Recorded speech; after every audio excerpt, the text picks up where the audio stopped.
Bueno, muy buenos días, muy buenas tardes.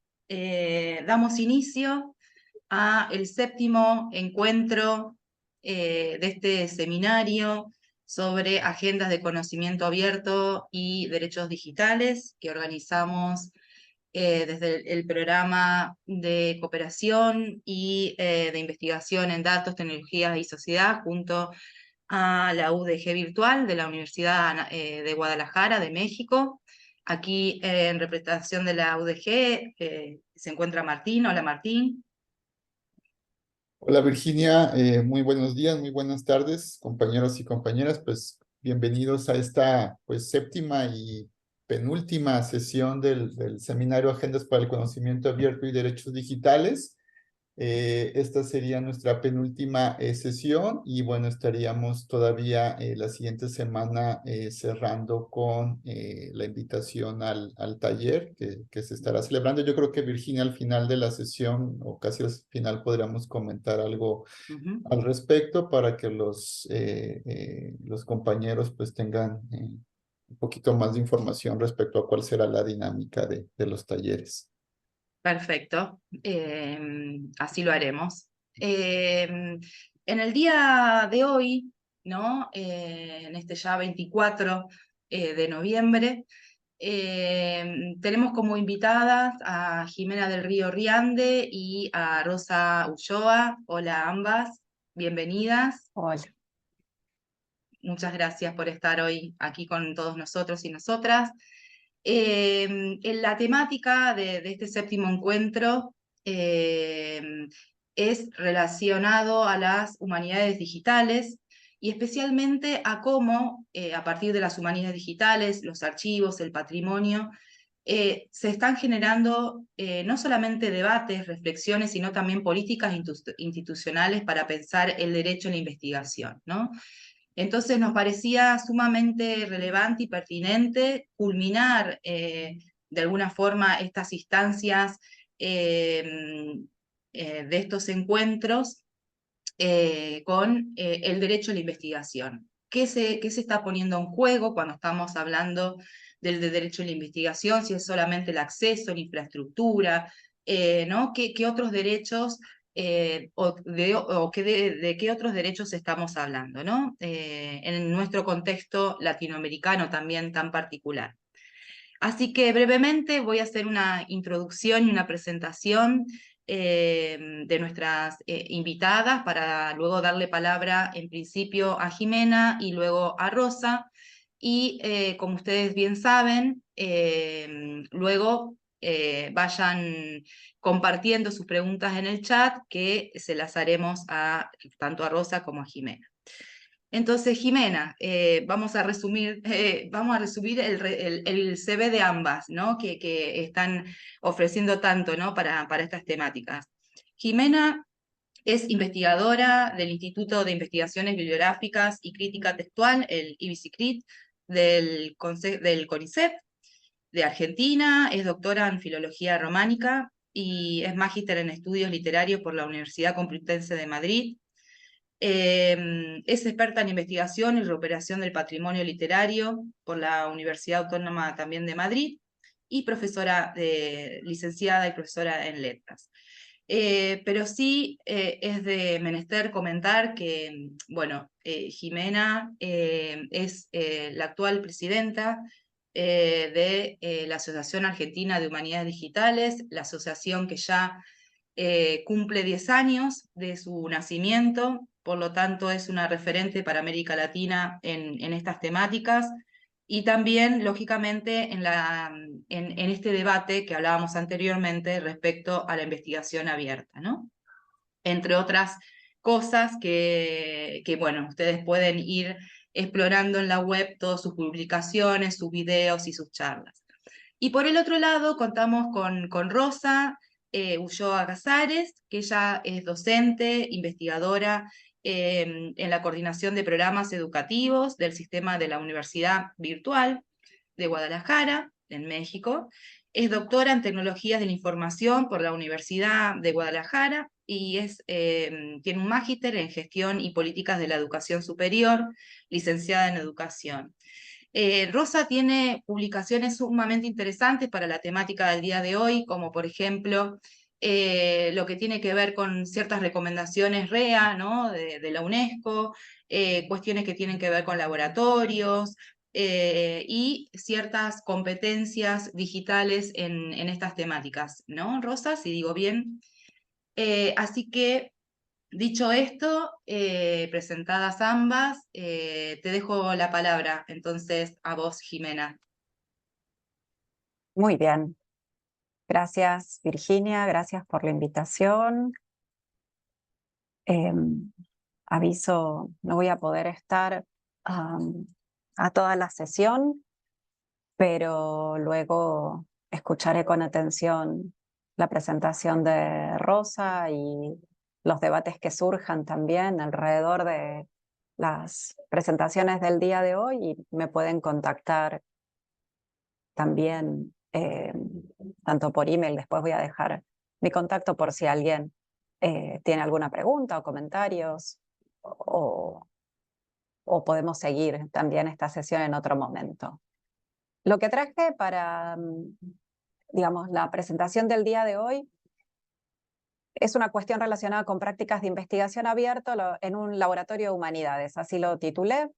Es un poco la experiencia que estamos teniendo en un espacio que se creó en el CONICET, primero en el Centro Argentino de Información Científica y Tecnológica, y ahora en el Instituto de Investigaciones Bibliográficas, al construir, al pensar qué es un laboratorio de humanidades digitales, qué puede hacer y cómo puede construir investigación, pero también investigación en los términos que nuestras instituciones públicas vienen delineando desde hace mucho tiempo, si se quiere, desde antes de la Declaración de Acceso Abierto de Budapest. Todos sabemos que América Latina tiene un largo recorrido en todo lo que es la investigación financiada con fondos públicos y abierta a la sociedad. La idea del laboratorio fue entrar en esos debates sobre lo abierto. Voy a contar un poquitito el cómo, el por qué, las ventajas y también las limitaciones en este tipo de investigación. Pero primero habría que definir un poquito a qué me estoy refiriendo cuando estoy diciendo que trabajo, digamos, en esta área de humanidades digitales. Traigo la definición, si se quiere, más simple aquí. Después podríamos seguir investigando muchísimo más sobre qué son las humanidades digitales, y podríamos también traer también, si se quiere, ¿no? un debate propio sobre qué son las humanidades digitales. Pero bueno, Wikipedia, el conocimiento libre co-creado en abierto por expertos también, porque estas definiciones, la mayoría se han empezado en distintos eventos sobre humanidades digitales y luego se han, si quiere, perfeccionado. Esta definición nos dice que estamos ante un área de investigación, si se quiere, bastante emergente en nuestra región, que también toca a la enseñanza y a la creación de objetos en las que convergen las humanidades y la informática de una forma muy práctica. Las humanidades digitales, claro que traen sus marcos teóricos, tal vez en la intersección con otras disciplinas o con otros campos de estudio, como en algún caso es la antropología digital, la etnografía digital, las ciencias de la comunicación, la informática humanística, que fue un gran movimiento principalmente en Norteamérica y en Europa a lo largo de la década del 80 y el 90 del siglo XX, y que principalmente, y de una forma muy resumida, propone ver a las humanidades como un objeto cuantificado. Entonces, la idea es pensar cómo se pueden leer grandes corpus textuales, de imágenes, de audio, cómo pueden las máquinas ayudarnos a leer grandes corpus y pensar la cultura, pensar las humanidades de una forma cuantificada. Pensemos, por ejemplo, cómo podría leerse todo un siglo en el que se ha publicado diferentes tipos de, digamos, de géneros literarios, históricos, etc. Entonces, para eso apela, y ahora lo vamos a ver un poquitito más, a recursos como bases de datos, herramientas de visualización de datos, de recuperación de la información, de minería. Aquí hay mucho trabajo de data mining, de text mining, cuestiones estadísticas y en algún punto también la edición digital de los textos. En algún, digamos, de alguna forma las humanidades digitales se entroncan también, no solamente con, digamos, con estas, digamos, estas tecnologías que nos ha traído principalmente el siglo XXI, donde ya la web ha tomado una forma a la que todos nos hemos tenido que acostumbrar, que no ha sido la forma en la que la web había nacido, y que implicó también cambios en las formas de acceder al conocimiento, de que aparecieran las grandes corporaciones como GAFAM a entrar en juego, pero antes de todo eso, y si se quiere ya desde la década del 70, empezaron a surgir lo que llamaban las bibliotecas electrónicas, los primeros proyectos de digitalización, de, digamos, de textual, de imágenes, de audio, insisto, porque bueno, yo traigo muchos ejemplos de textualidad, pero porque es mi área de investigación, pero esto no quiere decir que tengamos que resumirnos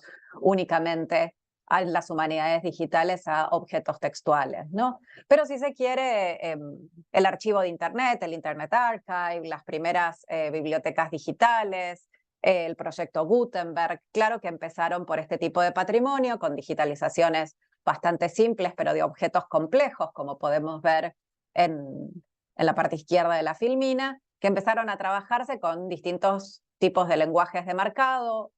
El más conocido es el XML-T y el de la Text Encoding Initiative, que lo que proponía era, bueno, cómo recuperar información que se digitaliza, que se pasa a digital, ya no es un objeto, digamos, estático como un simple PDF o una imagen digitalizada, sino donde podemos recuperar todo tipo de información que tiene que ver con lo formal y que tiene que ver con lo semántico. Y que después, digamos, estos tipos de lenguaje de marcado aceptan transformaciones a otros tipos de lenguaje de marcado, como el HTML, para que, digamos, pueda desplegarse en un formato web típico de pantalla. Y otros, digamos, otros procesos que son los que principalmente en los últimos tiempos han venido a, si se quiere, a completar un poco todos estos avances de la edición de textos, como es la notación semántica. Hoy en día sabemos que cualquier sitio web puede ser anotado semánticamente con herramientas a veces muy simples y abiertas como hipótesis, o mismo herramientas como gestores de referencia bibliográficos, como Zotero también permiten hoy en día trabajos de anotación semántica que también hacen a la recuperación de la información, el trabajo entre distintas categorías semánticas en los textos. E insisto, evidentemente, insisto mucho en esto, no solamente estoy hablando de texto, estoy hablando de todo tipo de objeto digitalizado, pero si hay algo que caracteriza digamos, a esta nueva etapa de las humanidades digitales es la cuantificación. Evidentemente nuestro mundo se ha cuantificado, tenemos acceso a una enorme cantidad de datos, tanto a través de buscadores simples que utilizamos cualquier día, como en los últimos tiempos y principalmente masificado en el último año, ha sido, ¿no?, el ingreso de las tecnologías de inteligencia artificial que vienen existiendo hace muchísimo tiempo, pero como todos sabemos se hicieron, si se quiere, accesibles de una forma más intuitiva, que es la de la conversación con una inteligencia artificial que tiene un modelo de lengua predeterminado al que uno le hace preguntas y esa inteligencia contesta.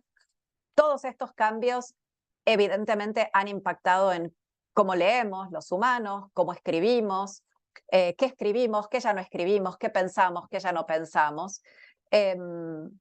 Para las humanidades digitales, todo esto empieza con la cuantificación, por ejemplo, en este caso de novelas. Este es un ejemplo tomado del libro Macroanálisis de Matthew Jokers, donde él lo que hizo fue transformar las novelas de Jane Austen en un corpus enorme y ver qué pasa con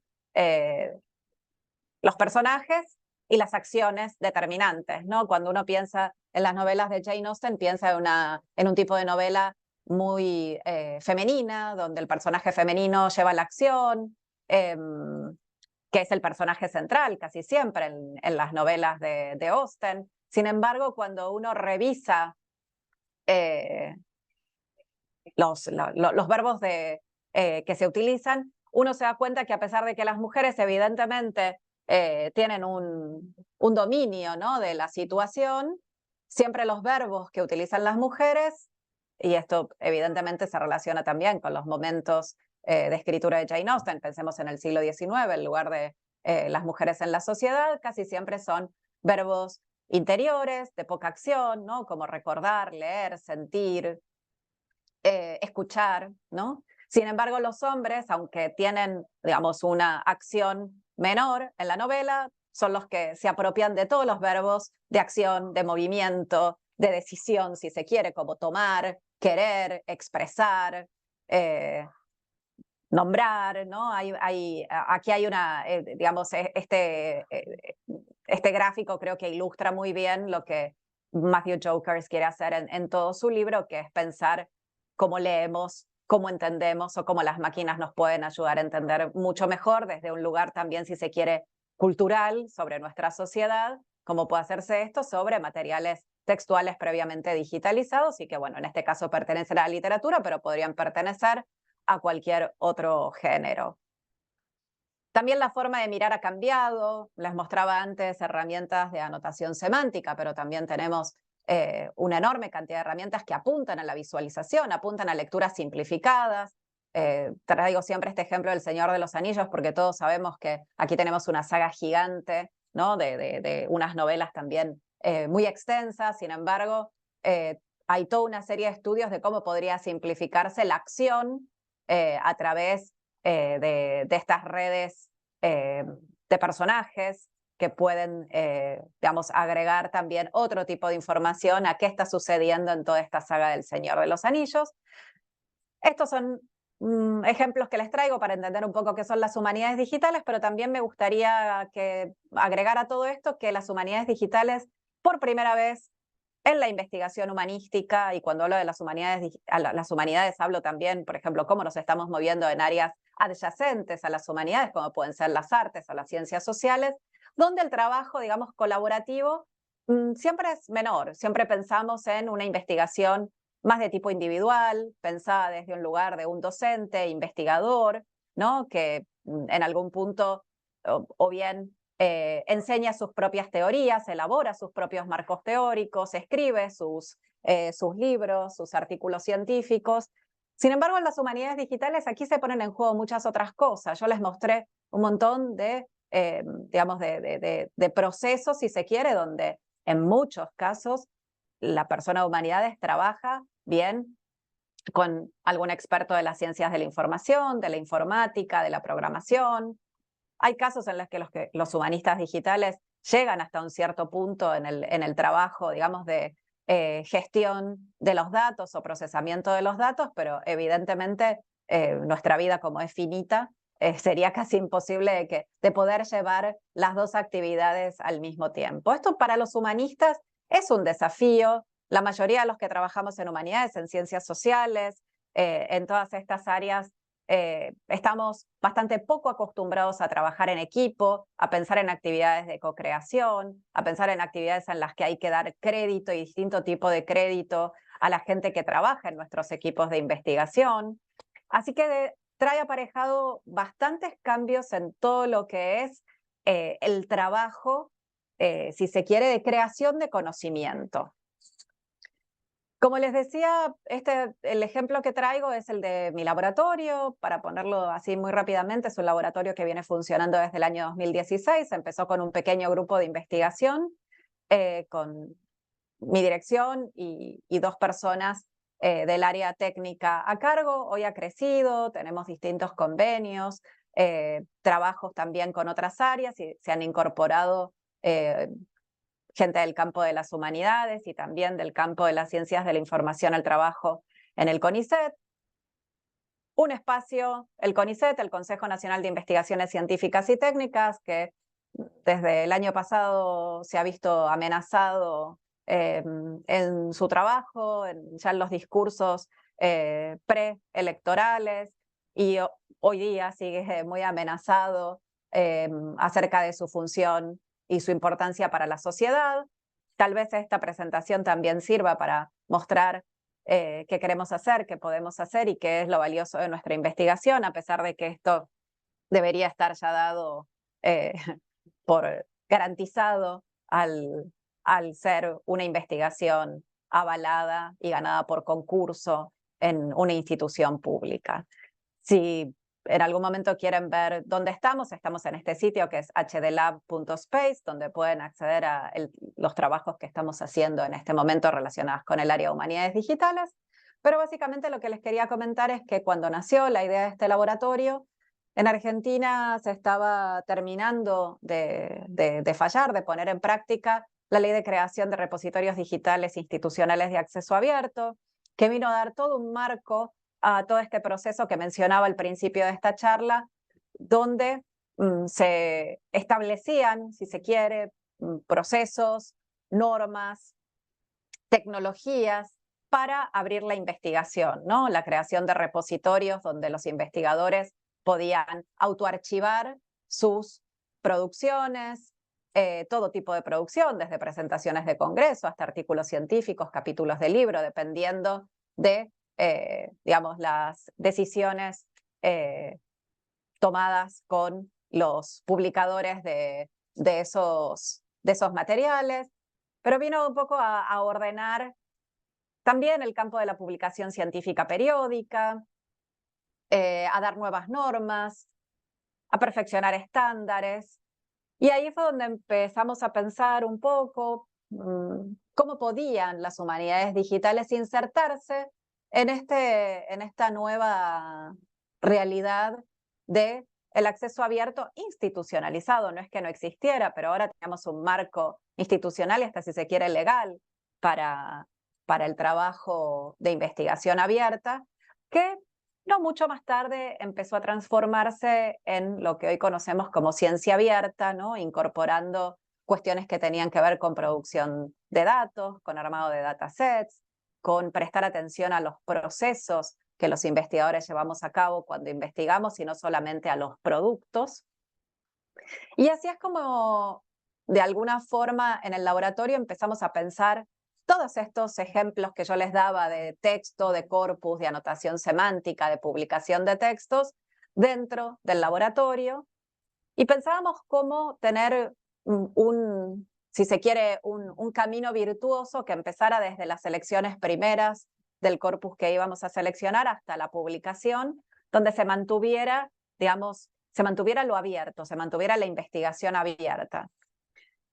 Una de las cosas de las que primero eché mano es pensar, bueno, qué tipo de corpus podemos estudiar, pensar en los derechos de autor, pensar en corpus liberados que ya tienen licencias Creative Commons que permiten el reuso, pensar en qué software vamos a utilizar desde el principio, tratar de modelar no solamente un proyecto desde su contenido, sino también desde su infraestructura.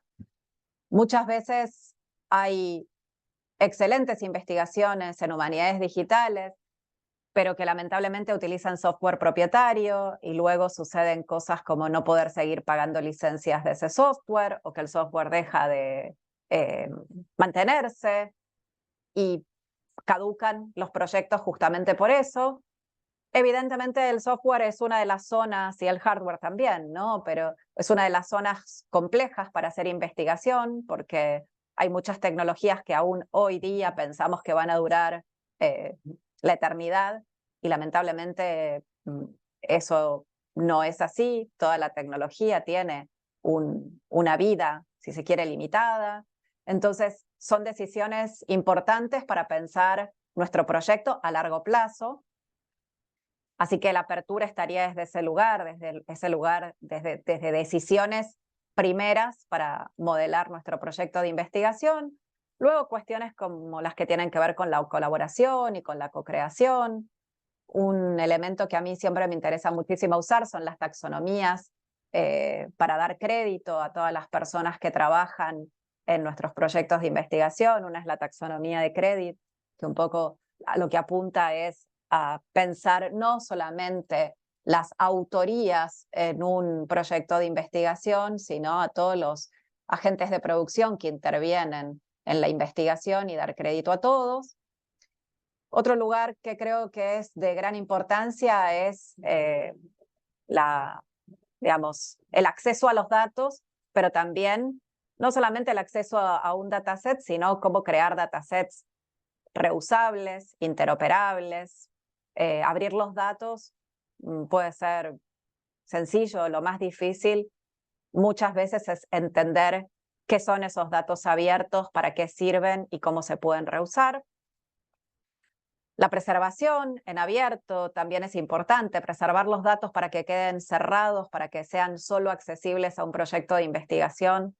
Realmente es complejo, aunque sean datos sensibles, tendríamos que pensar qué parte de esos datos pueden abrirse o no para futuras investigaciones. Y así, en un cuarto paso, poder ofrecer ya no los datos, sino lo que suelen llamarse, ¿no?, los deliverables, los productos ya terminados en abierto, en algún punto también no solamente legibles, sino reusables, y que terminen, digamos, en una publicación en abierto. Esto es complicado para nosotros, pensar todo este camino de lo abierto.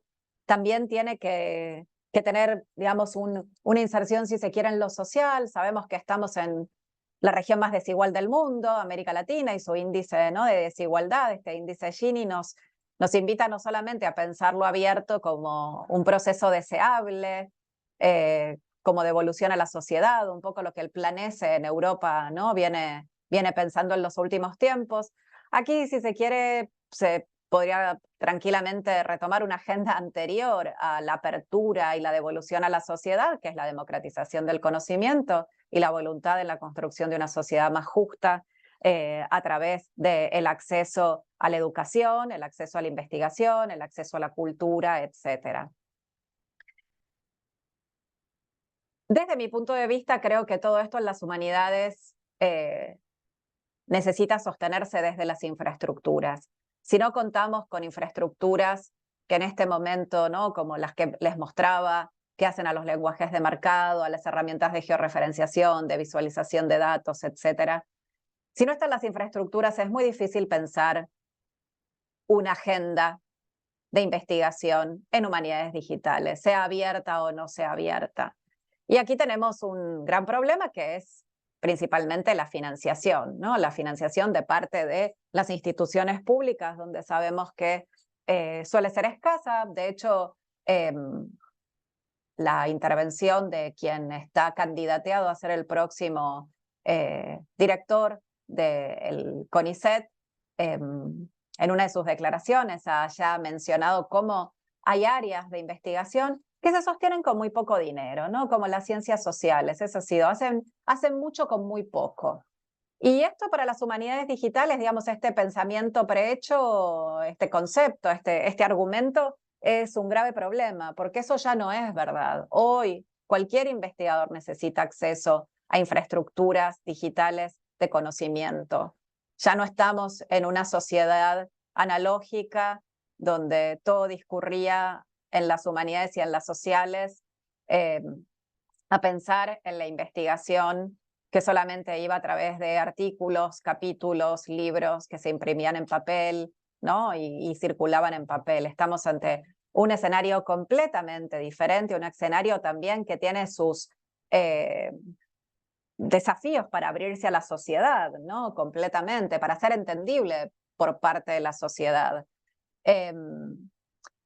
En el laboratorio yo siempre digo que partimos de un marco teórico, que es el de la desobediencia tecnológica y la arquitectura de la necesidad, delineado ya por el arquitecto Ernesto Rosa, cuando piensa, por ejemplo, en Cuba, ¿no?, cómo se construyen distintos objetos con materiales que a simple vista no se relacionarían entre sí, pero que en su construcción final apuntan a un objeto que luego es completamente útil, tiene una vida útil más allá de la tecnología primigenia con la que se construyó.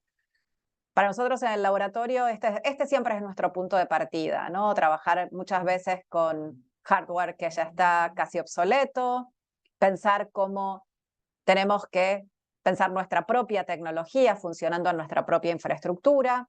Y un marco teórico que nos pareció siempre muy interesante es el de la minimal computing, el de la computación mínima, no porque sea mínima en su aprendizaje, sino porque piensa en, digamos, cómo volver a la computación básica, cómo volver a los sitios, si se quiere, estáticos, más simples, donde se puede trabajar de una forma completa, pero sin tantos procesos complejos o sin una infraestructura compleja como son todas las que necesitan de grandes servidores o grandes procesamientos de datos, como es la inteligencia artificial. La inteligencia artificial es todo lo opuesto a la minimal computing, necesita grandes servidores muy potentes que consumen muchísima energía, que son hiperdañinos para la ecología, para nuestro ambiente.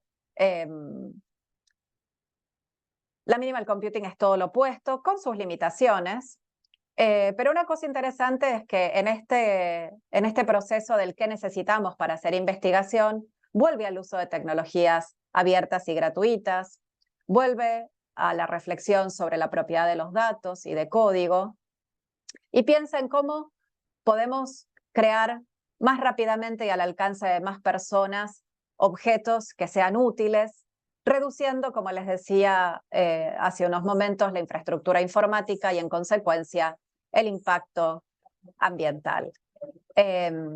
Evidentemente no es una, digamos, estructura abierta a cualquier tipo de investigación. Para nosotros en el Laboratorio de Humanidades Digitales ha sido una de las formas en las que podemos vencer problemas relacionados con infraestructuras que no tenemos. Entonces, asimismo, hacemos buen uso de repositorios de código abierto, como es GitHub, de repositorios de código y de texto abiertos, como es Zenodo. Hacemos uso de herramientas de código abierto, como es Recogito, y estas infraestructuras, si se quiere, más relacionadas con la creación de sitios estáticos, como GitHub Pages, como Jekyll, que nos permite poner en abierto los textos, las visualizaciones que estamos haciendo. ¿Cuál es, digamos, aquí la gran, digamos, el lugar que dejo también para que ustedes retomen desde otros sitios, si se quiere, sobre la necesidad de investigación abierta en nuestra región, las dificultades que tenemos en la financiación, el apoyo institucional muchas veces para prácticas emergentes. Virginia mencionó la elaboración de recursos educativos abiertos. Muchas veces desde las instituciones, toda esta serie de objetos abiertos a desarrollar son mirados de reojo. Por eso muchas veces no solamente se financian pobremente, pero se les da bastante poco apoyo. El apoyo hay que ir buscándolo muchas veces desde grupos de investigación periféricos. Virginia, por ejemplo, en el caso de Humanidades Digitales, mencionó la Asociación Argentina de Humanidades Digitales, y este ha sido, por ejemplo, un grupo que ha incidido, ha hecho mucho trabajo para incidir en distintas políticas, por ejemplo, al interior de universidades y de CONICET. Los problemas que tenemos para generar infraestructuras sostenibles a largo plazo, para desarrollar proyectos, infraestructuras de preservación. Y un último elemento como la evaluación, los problemas que tenemos a la hora de ser evaluados como investigadores, como docentes, cuando pensamos en estas prácticas más disruptivas que tienen que ver con el desarrollo de objetos en abierto. Desde mi punto de vista, la investigación abierta y más para el campo que nosotros estamos desarrollando, de las humanidades, es, si se quiere, el modo de hacer investigación hoy en día. Solo para cerrar y para darles las gracias, decirles que lo digital propende a lo abierto. Lo que se ha venido haciendo en los últimos años es cerrar todas las posibilidades del medio digital. pero que asimismo en una sociedad como la nuestra, en América Latina, donde tenemos un montón de otros desafíos que en otras latitudes tal vez son mucho menores, pensar la investigación abierta es pensar en abrir el conocimiento a la sociedad, en democratizar el conocimiento, en generar también nuevos elementos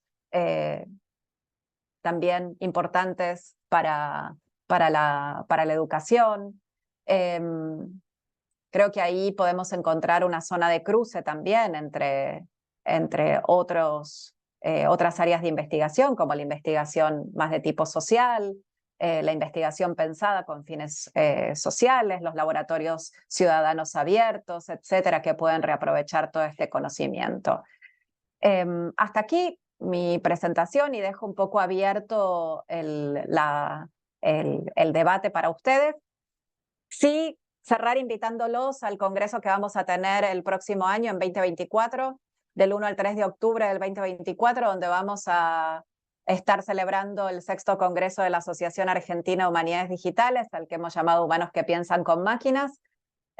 Invitadas a sumarse al evento, ojalá para quienes pensar que tal vez no, porque sabemos que es difícil acercarse y viajar por América Latina. Esperamos al menos poder también tener algunas sesiones en abierto y en formato virtual, pero los invitamos a que se sumen al menos a interiorizarse en lo que estamos haciendo en el campo de las humanidades digitales en la región. Aquí en el sitio tienen más información en este link que les he dejado en el chat sobre el Congreso, sobre la Asociación Argentina de Humanidades Digitales. Y gracias por escuchar. Saben que, como he dicho, me pueden contactar más adelante. Igual ahora me quedo, si quieren, unos minutos por si hay alguna pregunta, Virginia. Gracias. Bueno, muchas gracias, Jimena. ¿Te parece, Martín, si quieres relevar algunos de los comentarios en el chat y así después pasar con Rosa?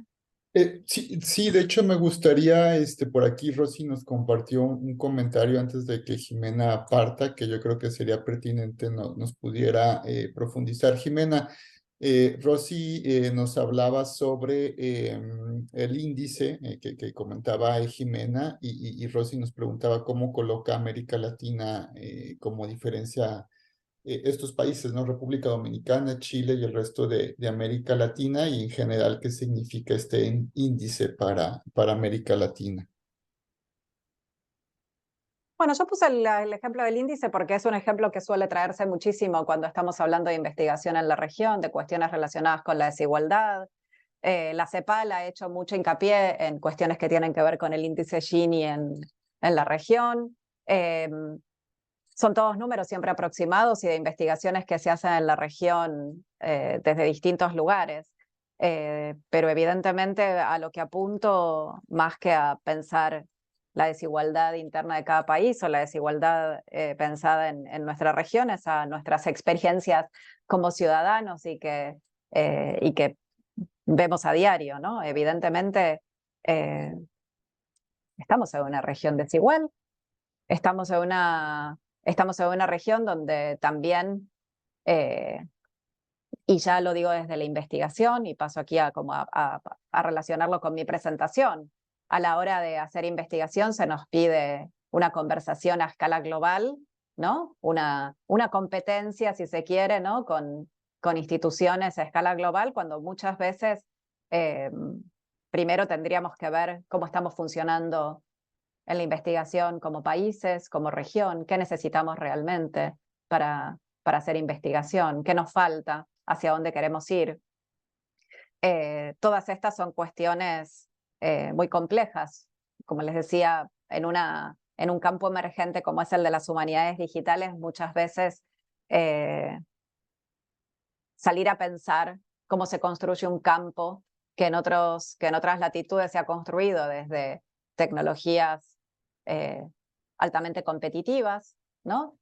desde grandes infraestructuras, pensarlo, traerlo a nuestro campo de trabajo, traerlo a una lengua, ¿no? Como la que estamos utilizando acá, oficial para el conocimiento, como es el español, o a otras lenguas de nuestra región, también es un desafío. Entonces, me parece que lo traigo como un ejemplo para, de alguna forma, concientizarnos de que lo abierto no solamente es lo deseable, ¿no? Como vienen pensándose desde las agencias de investigación en otros países, ¿no? Donde nos llegan nuevos estándares para la investigación abierta, para la educación abierta, etcétera, sino que creo que nosotros tenemos que ver lo abierto con estos ojos más sociales y más abiertos a la sociedad. Apuntaba un poco a eso.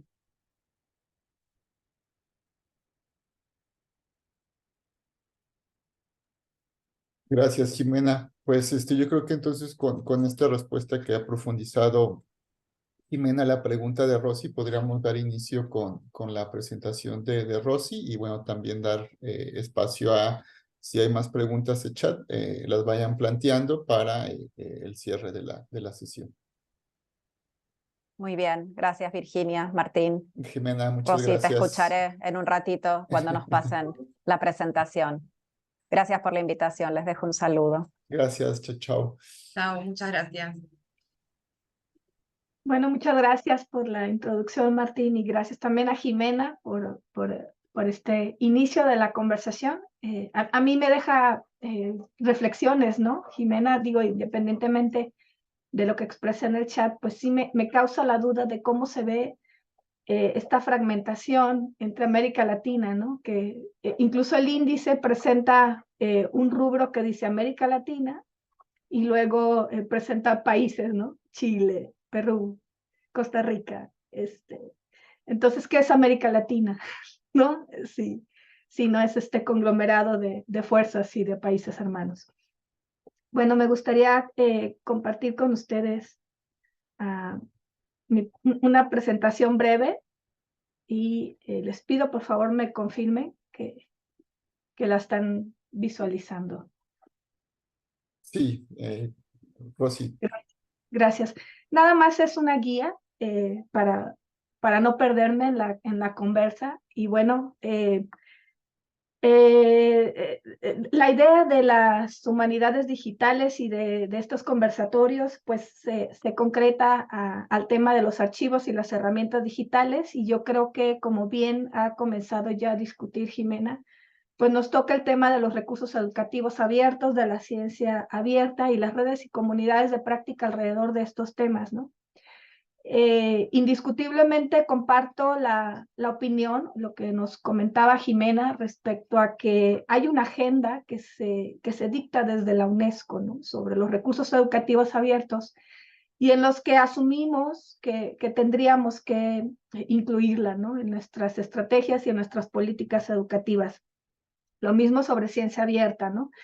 Y al final de cuentas, venimos trabajando con grupos de investigación y profesores que tienen circunstancias muy diferentes a las que tenemos nosotros, aunque también compartimos situaciones y problemas similares, ¿no? En cuanto a la infraestructura y a las condiciones en las que desarrollamos nuestra práctica, ¿no?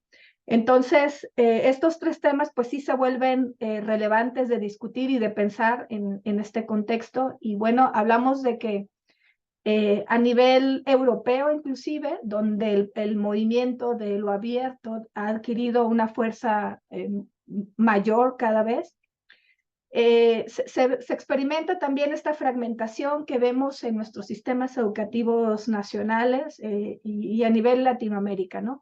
Es decir, no existe un ecosistema de recursos educativos abiertos ni de ciencia abierta como tal, sino que más bien lo que se observa son personas e instituciones aisladas, trabajando sin mucha comunicación al respecto, sin generar estas dinámicas o estas interacciones que permitan homogeneizar y caminar con una visión en común al respecto, ¿no?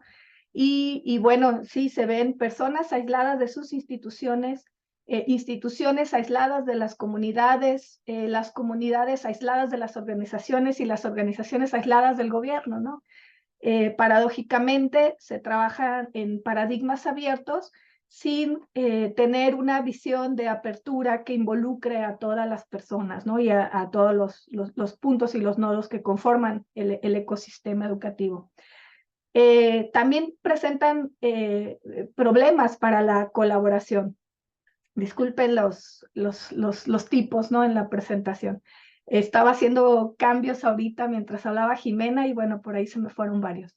Bueno, ¿a qué me refiero con estas situaciones que se ven y que quizá nos podamos identificar con países de la Unión Europea y de Asia inclusive? Pues bueno, es que no existen paradigmas para la cooperación abierta a los que se pudieran afiliar, ¿no? Lo que sucede comúnmente es que la cooperación se basa en los convenios institucionales o entre los países y que no necesariamente siguen los principios y los protocolos que se han venido trabajando por comunidades académicas y de investigación. Sí, persiguen propósitos diferenciados entre sí y entonces lo que hacen son adecuarse mutuamente, ¿no? Pero sin generar bajo esta adecuación compartida, sin generar un paradigma que pudiera resultar de utilidad y que fuera replicable, ¿no? Hablamos de que hay un problema entre los sistemas y las plataformas que se utilizan, ¿no? Entonces no existe esta convergencia, no hay prácticas de diseño de sistemas, prácticas de software que sean estandarizadas me refiero, sí hay prácticas estándares, sí hay unas comunidades muy interesantes de software abierto, pero no se están implementando como tal con estándares fijos, precisos, conveniados entre los participantes de los sistemas educativos para facilitar esta interacción, ¿no? Creo que lo que más podríamos hablar de que existe esta interoperabilidad de sistemas es cuando hablamos de plataformas de uso muy común, como es Moodle, que sin embargo sabemos que presenta sus propias deficiencias y sus propias necesidades para abrirse y para establecer este intercambio de datos, ¿no? Y de información. Entonces hablamos de arquitectura, hablamos de infraestructuras y de protocolos, no existe igualdad, no existe una manera y mejor dicho, no se está trabajando con esta perspectiva, aunque hay esfuerzos, hay organizaciones que están tratando de establecer estos marcos en común, pero falta impulso y bueno, sabemos que la mayoría de estos esfuerzos provienen de asociaciones civiles y no necesariamente de comunidades o de locales o bien de esfuerzos gubernamentales, ¿no? También hay un problema en la calidad. Indiscutiblemente encontramos productos de gran calidad derivados de los recursos educativos abiertos, de su uso, de su diseño, también de los productos de la ciencia abierta, pero no existe tampoco un marco integrado de calidad ni en la Unión Europea, y aunque digamos que es el esfuerzo más notable que tenemos de intención de integrarse, ¿no? de ser una comunidad, aún así ellos presentan una diversidad de marcos y una falta de acuerdo con países que no se encuentran dentro de esta unión, ¿no? En el caso nacional y latinoamericano, pues esto es evidente, ¿no? Trabajamos sin esta búsqueda de integración. Tenemos problemas para hacerlo en lo local inclusive, ¿no? En lo nacional. Y bueno, esto conlleva necesariamente a cuestionar los mecanismos para el aseguramiento de la calidad, que si bien se avanza también en este sentido, pues no existe un marco así en términos específicos de la educación abierta, de los recursos educativos abiertos y de la ciencia abierta, así como del intercambio de datos, de información y de archivos digitales, ¿no?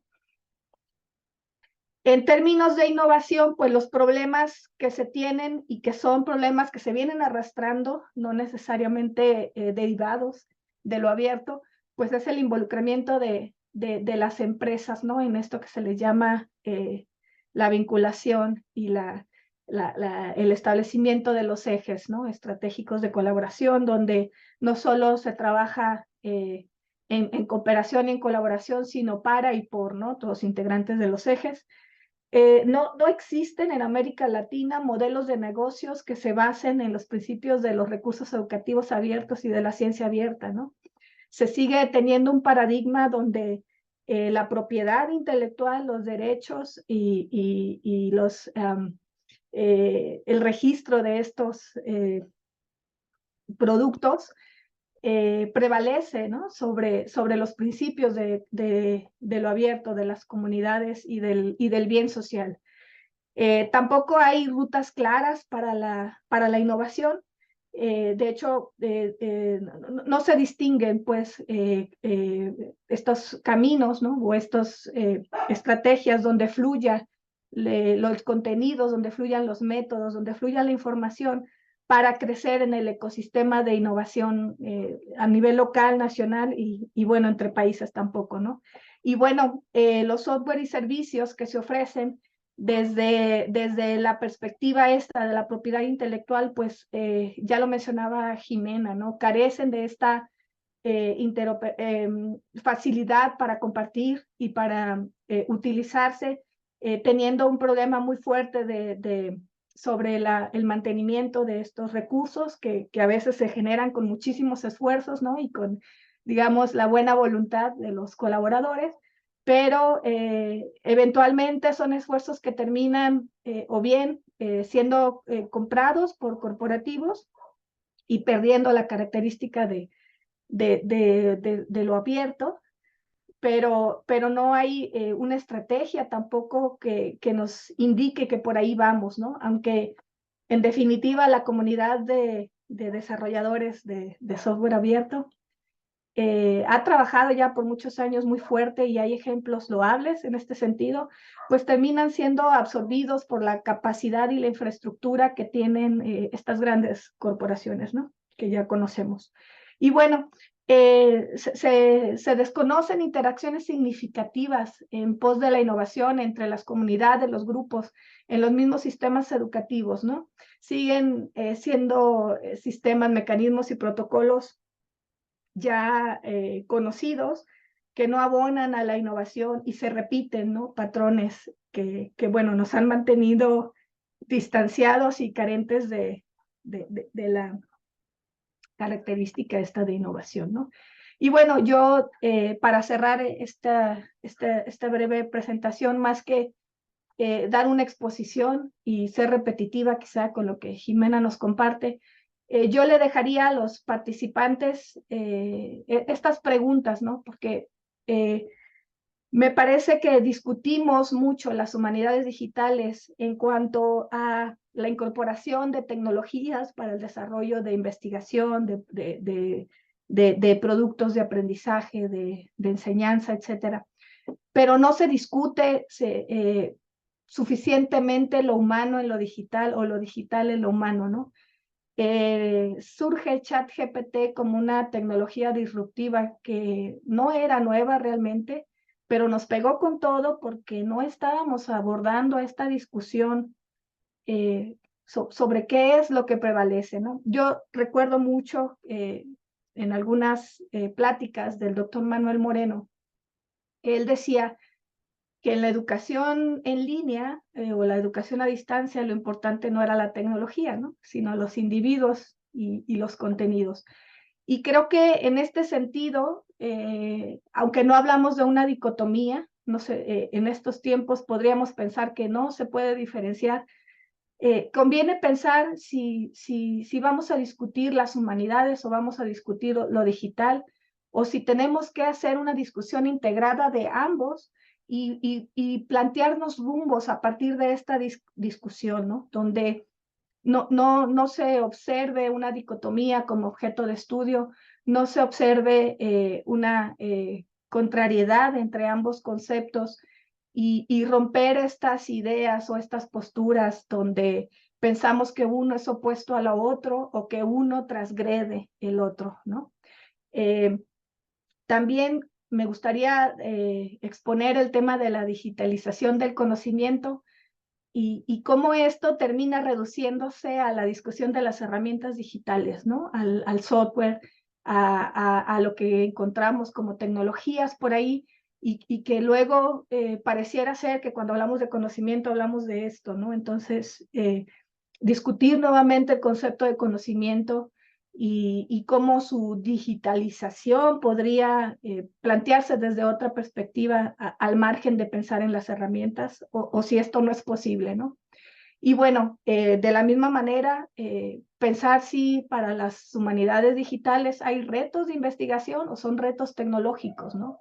Se discute y a veces se esconde uno, ¿no? En esta postura de la falta de recursos, de la falta de acceso a tecnologías y a software de interés, pero realmente esto, como en muchos momentos en la historia del conocimiento, las necesidades o los procesos de austeridad han generado grandes conocimientos y han generado grandes innovaciones justo por estas restricciones, ¿no? Entonces, ¿qué es lo que tendríamos que estar planteándonos como retos, ¿no? Seguir discutiendo, seguir hablando sobre tecnologías y lo que necesitamos, o hablar de conocimiento, hablar de investigación, hablar de objetos nuevos de estudio. Y lo mismo, el enfoque está en el software o los procesos de investigación y creo que son discusiones que a mí me encantaría tener ahorita con los presentes, que se expresaran y construir aquí mismo una agenda, ¿no? Que nos permita seguir caminando en este proceso. Les comparto algunos recursos que consulté para la realización de esta presentación. En particular, hay un proyecto que se llama Encore Plus, que bueno, es promocionado por la Unión Europea, es una asociación civil, y justo ellos trabajan esta perspectiva de lo abierto, donde se busca integrar no solo a la comunidad educativa y de investigación, sino también a los empresarios, a los productores, ¿no? Y a las diferentes industrias. Indiscutiblemente, pues los documentos de la UNESCO son lectura imprescindible y bueno, sería todo de mi parte.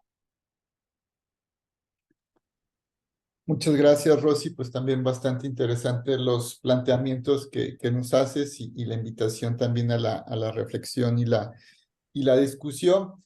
Y bueno, justamente para iniciar pues esta discusión en torno a lo que has planteado tanto tú, Rosy, como Jimena, hacen mención, bueno, de la sostenibilidad, ¿no? Tanto de la infraestructura como de los recursos, incluso también como de las metodologías dentro de la comunidad, y que sin lugar a dudas, pues es uno de los elementos que más,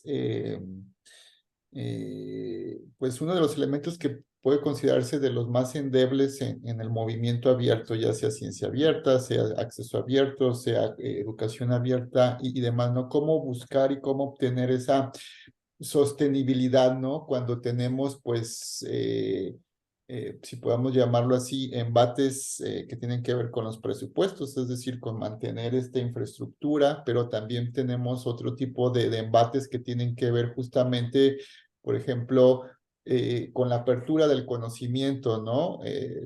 Ahorita hay un fuerte movimiento en torno a los derechos de autor, propiamente el copyright, en donde, bueno, pues se busca cada vez acercar más a la cultura libre, al acceso abierto, en el sentido de, limitarlos, por ejemplo, con los derechos digitales, ¿no? Que bibliotecas no puedan prestar libros en formatos electrónicos como lo hacen con los formatos impresos, o las demandas que tiene Internet Archive por haber en un momento de pandemia digitalizado materiales y ponerlos en acceso abierto. Entonces tenemos la sostenibilidad de un lado por cuestiones presupuestales, o en otro lado por cuestiones pues legislativas, y creo que un tercer elemento, y con esto cierro un poco la pregunta, la reflexión, pues es también la concepción de gobiernos y de la propia sociedad en torno a lo abierto, ¿no? En donde pues ahora sabemos que la principal fuente de información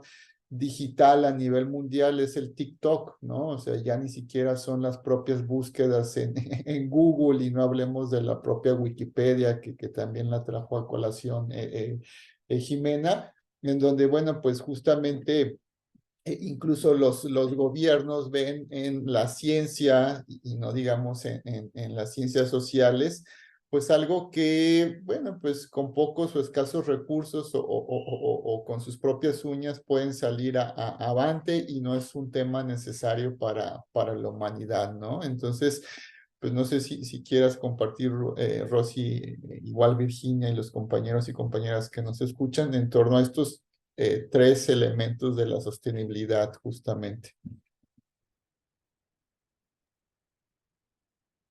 Sí, gracias. Bueno, abordaría el primer punto que tiene que ver con los recursos, ¿no? Tecnológicos, el software y las plataformas y su desarrollo. Y yo creo que aquí no se trata de un problema exclusivo, ¿no? De la comunidad de software abierto. En general, yo creo que es un problema formativo de los ingenieros de software, que a pesar de que hay bastantes estándares y algunos muy interesantes para la preservación y sostenibilidad del software, ¿no? Para el ciclo de vida del software, pocas veces vemos implementadas estas prácticas, ¿no? En ellos mismos, pues no tienen un programa de mantenimiento y de sostenibilidad, y creo que eso se replica pues en este entorno donde básicamente dependemos de personas con buena voluntad y no necesariamente personas que busquen aplicar este tipo de estándares, ¿no? Y de principios de desarrollo de software, ¿no? Como que se pierde un poco de vista que cuando hay esta interacción entre una disciplina y otra, ninguna de las dos tendría que dejar de ser, tendría que dejar de ser importante, ¿no? Y en este sentido, pues, cuando, bueno, lo que es mi percepción, ¿no? Es que cuando un desarrollador de software comienza a trabajar un proyecto educativo, se enfoca a veces en atender las necesidades educativas y se olvida de atender estos requerimientos de software, lo que invariablemente después tiene un impacto fuerte en la sostenibilidad del proyecto, ¿no? Para su mantenimiento, su actualización y su preservación en el tiempo, pues se requieren a veces inversiones inclusive más altas de las que dieron origen al proyecto en sí mismo, ¿no? Entonces, más que verlo como un tema presupuestal o un tema legislativo, yo creo que es un tema de las prácticas de las comunidades, ¿no? De los profesionistas. Bueno, en algún tiempo fui responsable de un proyecto de desarrollo tecnológico en el sistema de universidad virtual, y justo cuando tomé la responsabilidad de coordinar ese proyecto, me topé con una pared muy fuerte que era justo esto, ¿no? No se tenía planteado, no se tenía un proyecto, no se tenía una estrategia para la sostenibilidad del proyecto, y resultó en algún momento insostenible, ¿no? Costear la infraestructura, aunque se tenía un modelo de negocio que prometía, pues digamos que un flujo económico suficiente para mantener el proyecto circulando. En realidad el modelo de negocio nunca se aplicó y realmente no había un plan de mantenimiento, ¿no? Se estuvo a expensas de los proveedores del software, de los proveedores de las tecnologías, y creo que es lo que pasa, pues, ¿no? En menor o mayor escala. Entonces, se tendría, creo, que hablar desde las profesiones, desde las disciplinas que se involucran en un proyecto para garantizar la sostenibilidad tanto de infraestructura como de las metodologías y de los procesos de investigación.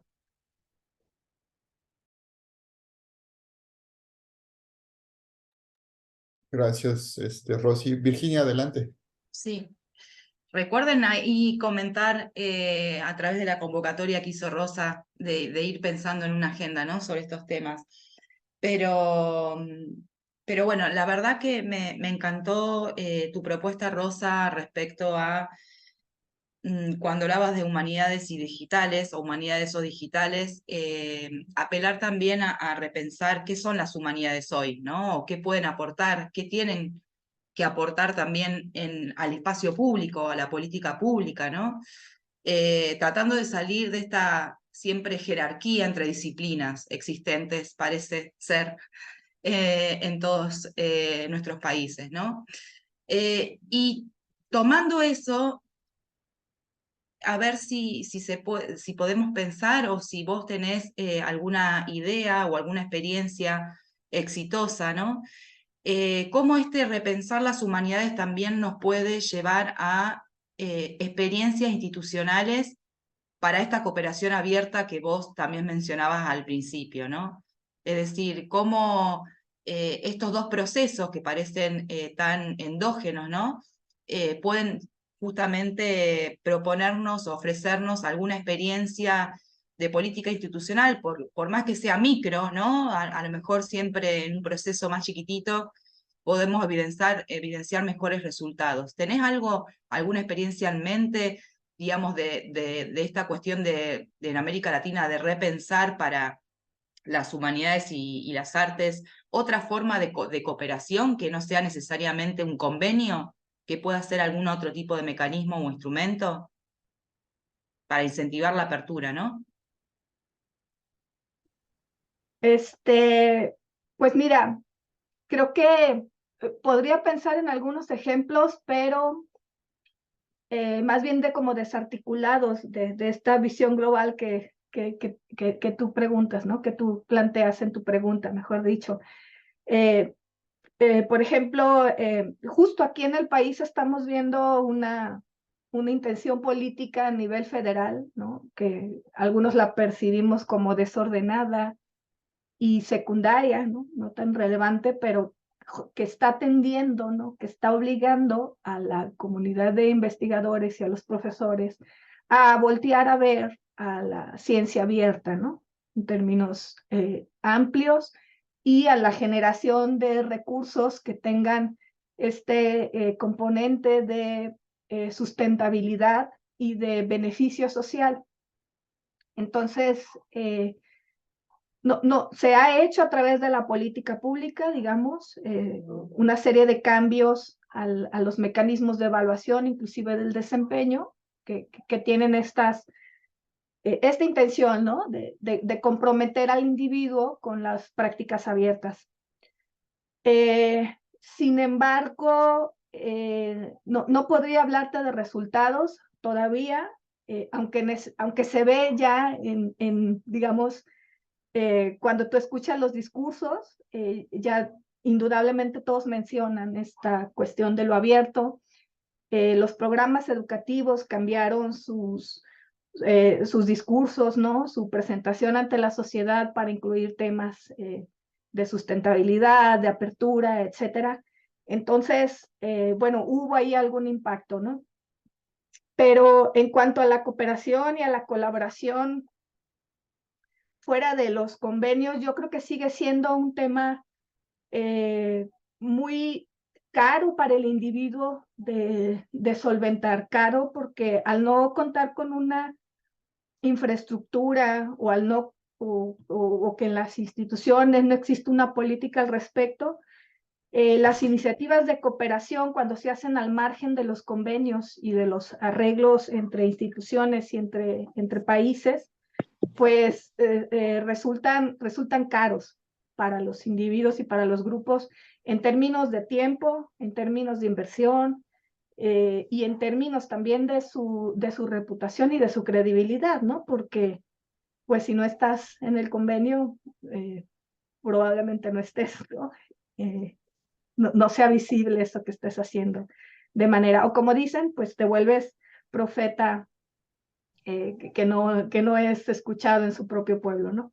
Y sí, tengo por ahí algunos, hay un proyecto inclusive en el que tuve el gusto de participar, coordinado por una colega mía, que ellos, cuando hicieron sus estudios doctorales, hicieron algunas conexiones con gente en otro país y mantuvieron esas relaciones productivas con ellos. y eventualmente a través de proyectos de colaboración entre las dos entidades y el impacto que tuvieron esos proyectos, porque no existían convenios en ese momento y no existían estrategias para vincular a los dos países ni a las instituciones involucradas. Este proyecto, que comenzó a tomar una forma más consolidada, eventualmente obligó inclusive a que la Secretaría de Relaciones Exteriores de nuestro país firmara un convenio de colaboración para ese proyecto en específico, ¿no? Entonces, digamos que de alguna manera se empujó un proyecto que a su vez tuvo impactos a nivel nacional e internacional, ¿no?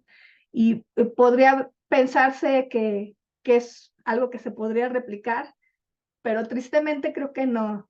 Es, como decimos acá, un garbanzo de a libra, y no veo muchas oportunidades para que otras iniciativas individuales tomen esta fuerza, ¿no? Y logren un cambio de abajo hacia arriba.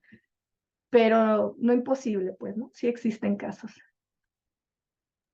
Y bueno, aquí, no sé, a mí me gustaría agregar que, bueno, también existen otros modelos, ¿no? Que desgraciadamente a veces hay un temor o hasta un cierto satanización de estos modelos más abiertos de colaboración, ¿no? Fuera tal vez del contexto de la academia y de la búsqueda de recursos, que entiendo que ciertamente son necesarios, pero bueno, tenemos ejemplos de grandes comunidades en torno a grandes proyectos que pues justamente a partir de los esfuerzos individuales y luego comunes, pues se logran sacar iniciativas, ¿no?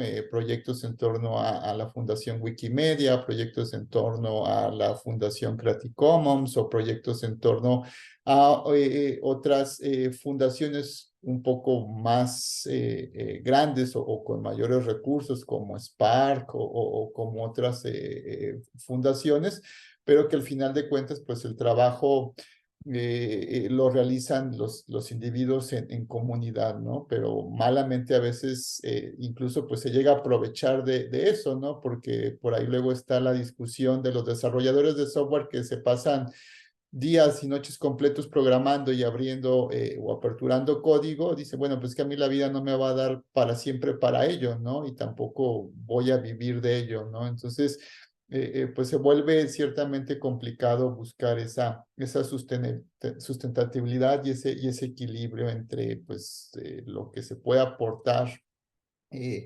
desde la periferia de las instituciones y desde la academia y de lo que se tiene que aportar justamente con el apoyo desde las instituciones académicas y también gubernamentales, ¿no?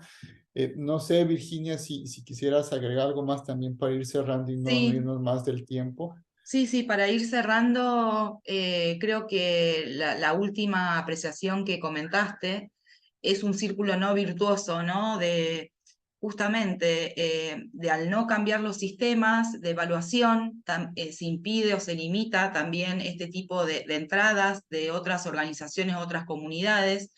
Al mismo tiempo, la falta de reconocimiento, ¿no? Creo que ahí está la problemática en muchas ocasiones de cómo se reconoce el trabajo, ¿no? Dentro de estas comunidades, en las mismas comunidades, pero también desde las comunidades hacia tal vez más lo académico. Entonces, ahí volvemos al aspecto que comentaba Rosa y que también de alguna forma mencionaba Jimena, de la necesidad de empezar a que las agendas empiecen a dialogar, ¿no? Porque incluso dentro de la ciencia abierta no se comunica recursos educativos con software o recursos educativos con hardware.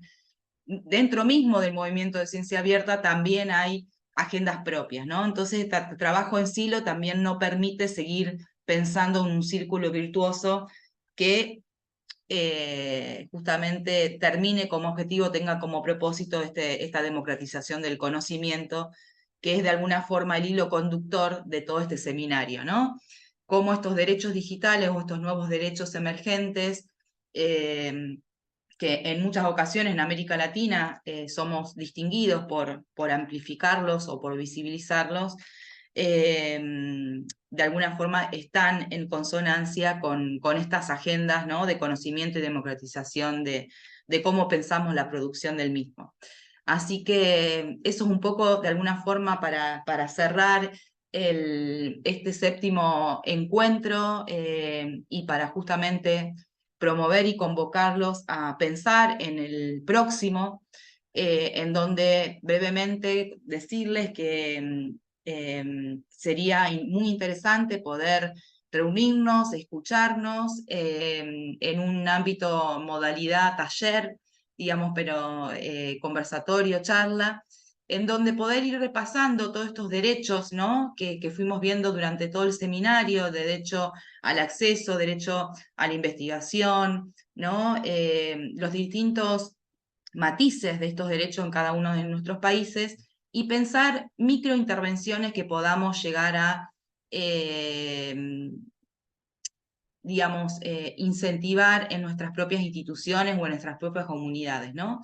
Bueno, ¿qué podríamos hacer para generar que estos recursos educativos puedan pensarse para el área de extensión? ¿Cómo pensar para ¿no?, distintas áreas de investigación en que no seamos, digamos, individuos activistas por la ciencia abierta, sino toda una comunidad frente a ello, ¿no? Así que bueno, los convocamos el próximo viernes, ¿no?, si no me equivoco, Martín, a la misma hora. Les estaremos mandándole el link. Será mucho más cortito, 1 horita, como para cerrar todos estos encuentros que la verdad que fueron sumamente interesantes, productivos, muy motivadores también, tal como el que terminamos en el día de la fecha. Así es, Virginia.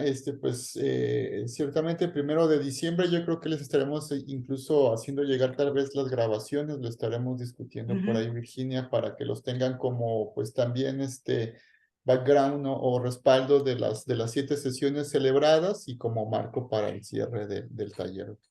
Y bueno, Rosy, muchas gracias por haber participado con nosotros, por la exposición, las reflexiones que nos compartiste. También por ahí luego te pediremos la presentación para también acompañarla con los videos. Y pues muchas gracias a quienes nos siguieron en vivo.